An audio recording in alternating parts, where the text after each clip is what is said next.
In an age swallowed by shadow, where the Philistines ruled with iron and fear, a child was born marked by a vow and cursed with a destiny of blood. His strength shook the earth, yet his weakness opened the door to ruin. This is Samson, the last judge. In the days when Israel suffered under the weight of Philistine rule, a barren woman prayed alone in the quiet of night, until a radiant light broke the darkness, and the angel of the Lord spoke, declaring that she would bear a son, a Nazarite set apart from the womb, destined to begin Israel's deliverance. And so Samson was born, growing into a man of fierce strength and divine purpose.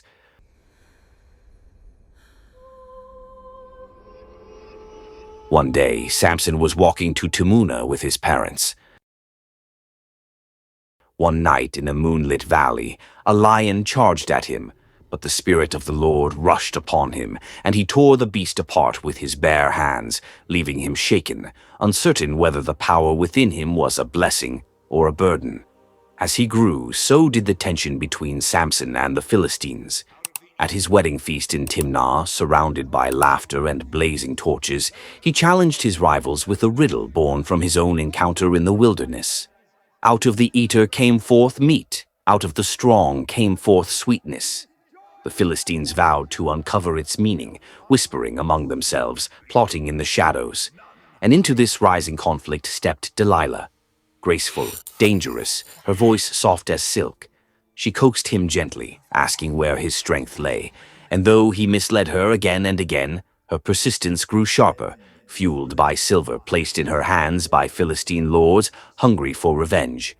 Delilah pressed Samson day after day, her words soft as silk, but relentless as chains, slowly wearing down his resolve as she sought the secret of his God-given strength. One night, as Samson slept upon her lap, she whispered a trembling apology while a servant stepped forward with gleaming blades.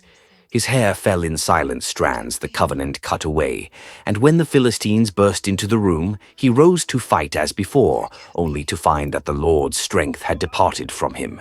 They seized him, chained him, gouged out his eyes, and carried Israel's champion into the darkness of Gaza.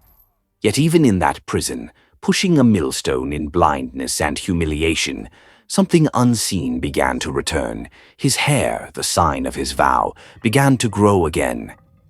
In time, the Philistine rulers gathered in the great temple of Dagon to celebrate Samson's fall, calling him out as entertainment before thousands who mocked his God and his name. Led by the hand of a young boy, Samson asked to rest against the pillars that supported the house. With a final breath, he lifted his face upward and prayed, "O Lord, remember me, strengthen me just once more." And heaven answered. The pillars shook beneath his hands, the foundation cracked, and with one last surge of divine power, the temple collapsed, ending both Samson's life and the lives of the enemies who had tormented his people.